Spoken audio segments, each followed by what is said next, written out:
Bonjour, je m'appelle Patricia Allione et j'ai dirigé le Moulin de Saint-Caux sur la commune de la Cadière d'Azur pendant 27 ans. Je suis née pas dans un moulin à huile, mais presque. Donc toute mon enfance avec ma sœur, tous les hivers, eh bien, nous partagions la récolte et la production d'huile. Et mes parents exploitaient un vieux moulin à huile sur la commune de la Cadière, le moulin des Samas. Dans mes souvenirs d'enfance, c'est une pure merveille. C'est une salle voûtée avec deux meules en granit énormes, très larges, et il y avait une odeur mais exceptionnelle.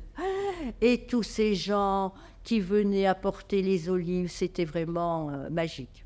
Quand on fabrique de l'huile d'olive, on passe nos journées à goûter l'huile, parce que c'est toujours différent. Voilà. À l'odeur, quand la pâte est dans le malaxeur maintenant, hein, puisque les machines ont évolué, donc maintenant on a cette pâte dans un malaxeur et on sent l'odeur. À l'odeur, on sait quel sera le goût de l'huile. Avant, quand il y avait la meule, les presses avec les scourtins, c'était un travail titanesque. Des fois, il y avait 3 équipes pendant les récoltes pour extraire l'huile de ces fruits parce qu'ils ne peuvent pas attendre.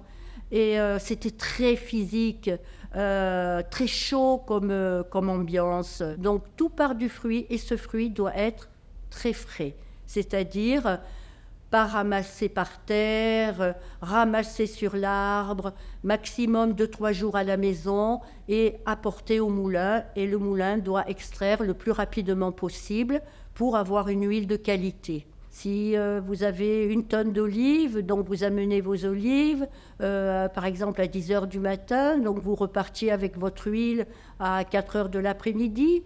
Donc les gens apportaient à manger, donc on partageait ces repas. Puis des fois, au petit déjeuner, c'était les moules au râteau dans la cheminée. Chacun apportait sa spécialité de ragoût, de daube, et on goûtait l'huile directement parce qu'il n'y avait pas de centrifugeuse à l'époque. Donc on attendait que l'huile coule des presses, elle remontait à la surface de l'eau, on la ramassait comme ça et hop, on badigeonnait la tartine de pain grillé tout chaud. C'était exceptionnel. C'était la fête. Ah, c'était assez bruyant, aussi chaud, l'ambiance. C'était les gens du village, donc qui venaient toutes les années apporter leurs olives, donc ça crée des liens. Et oui, on connaissait les agriculteurs, oui, bien sûr.